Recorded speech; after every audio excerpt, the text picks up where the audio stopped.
অৱশেষত অনুৱে বন্তি আৰু অমিতক একেলগে শুই থকা দেখা পালে। নমস্কাৰ বন্ধু বান্ধৱীসকল, মোৰ এটা নতুন ভিডিঅ'লৈ আপোনালোকক পুনৰবাৰ স্বাগতম জনাইছোঁ। ৰং চেনেল সম্প্ৰচাৰিত হৈ থকা অদম্য যাত্ৰা ধাৰাবাহিকখনৰ আজিৰ খণ্ডটি চাবলৈ বহুত বেছি ইণ্টাৰেষ্টিং হ'বলৈ গৈ আছে।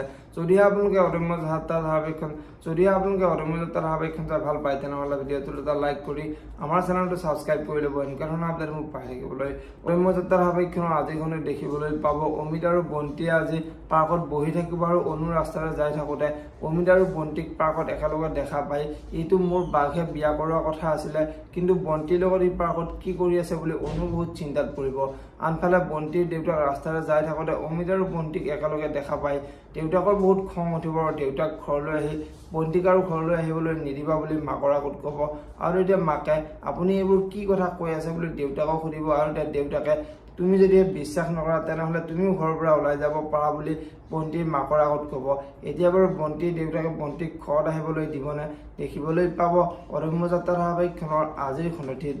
আজিৰ খণ্ডটিত দুবৰীৰ মাকে দুবৰীৰ বাবে চেইন এডাল গঢ়াই লৈ আহিব আৰু অকণি বাইদেউৰ ওচৰলৈ গৈ এইডাল বাৰু সৰু হ'ব নেকি বুলি অকণি বাইদেউক সুধিব।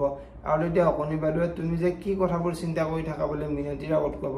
এতিয়া বাৰু মিনতিয়ে অমিতৰ কথাবোৰ গম পালে মিনতিয়ে বাৰু কি সিদ্ধান্ত ল'ব দেখিবলৈ পাব অদম্য যাত্ৰা ধাৰাবাহিকখনৰ আজিৰ খণ্ডটিত। যদিহে আপোনালোকে অদম্য যাত্ৰা ধাৰাবাহিকখন চাই ভাল পায়, তেনেহ'লে ভিডিঅ'টোত এটা লাইক কৰি আমাৰ চেনেলটো ছাবস্ক্ৰাইব কৰি ল'ব। এনেকুৱা ধৰণৰ আপডেট মোক পাই থাকিবলৈ ধন্যবাদ।